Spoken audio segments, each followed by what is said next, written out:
Hey guys, Scott here. Today I want to talk about 2v8 a bit and go over what it means for the actual main game of Dead by Daylight and how we can possibly learn what some of the main problems are in the main game from this.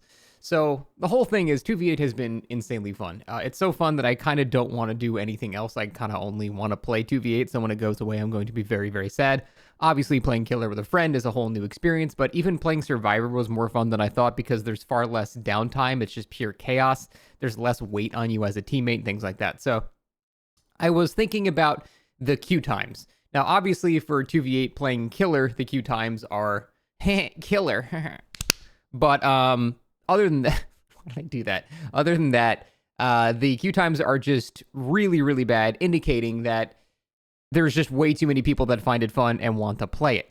Now, survivor queues in 2v8 are pretty instant, and that's even with a 400% bonus, indicating that there's far too many killers and not enough survivors playing. So basically, the game is too fun for its own good. And that is a hilarious problem to have, but also a little sad because, I want to play, but it's kind of hard when you have to wait 15 minutes between each match. And that's how we're at right now. But I wanted to talk about what this actually means for the regular mode of DBD.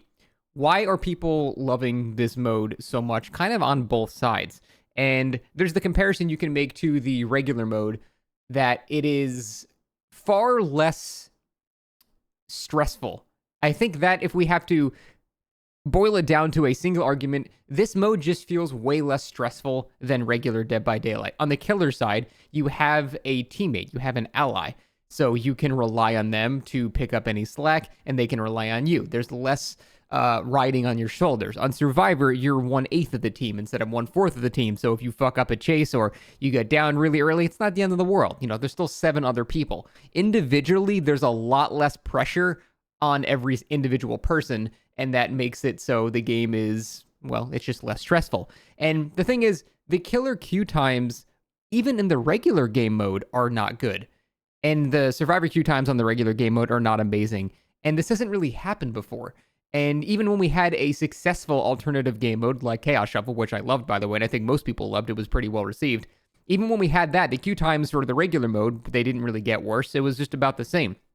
But because the queue times are so much worse for even the regular game mode while this is up, it sort of indicates that most people are playing the 2v8. And even the sides that are not getting any incentives to play it are still playing it. So statistically, I know it's not a blanket conclusion that we really can draw here, but it makes sense that if the queue times are so much worse for both sides here, and the player count hasn't gone down, it indicates that this mode actually is perceived to be more fun than the regular mode of DBD. I even made a poll on Twitter, and about 68% people said they found 2v8 more fun than 1v4. Now, obviously, it's new, and that's a lot of weighting is based on it being new, and that can go down over time. But it does seem like, at least compared to Chaos Shuffle, people have been really, really enjoying this mode. And I do really think it boils down to that it's just a less stressful form of Dead by Daylight. And I think that is what the main game needs to learn from the 2v8 mode. Things like the hooks automatically moving, dealing with face camping, and even tunneling like that. It's genuinely hard to tunnel in 2v8. So survivors don't really have to worry about getting tunneled nearly as much unless they get extremely bad luck. Killers don't have to worry about survivors having second chance perks or anything like that. Survivors don't have to worry about forced slowdowns. It's weird. There's double the generators to do, but you don't really have to do more generators because survivors can't, or killers can't stack like forced slowdowns or anything like that.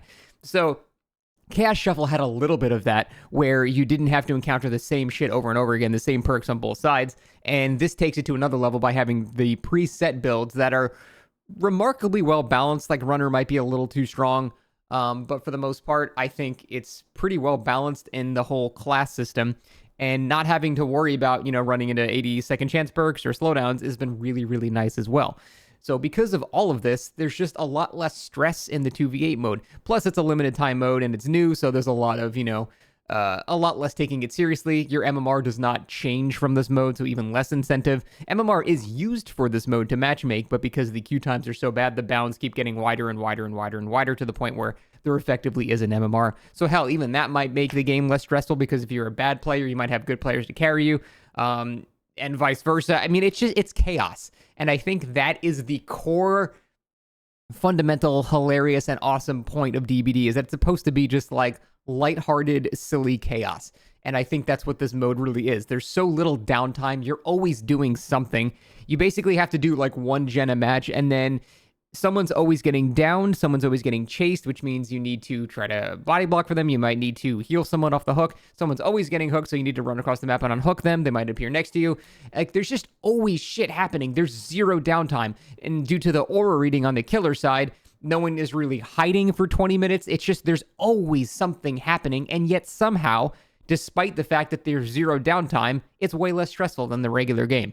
So I think that is the main thing that the main DBD 1v4 has to somehow learn from this mode. It needs to take that less stressful account into account, I guess. Now, how do we actually do that in the 1v4 mode? Well, obviously for killer, it's not like you can just have another teammate. So that's not really something that you can deal with.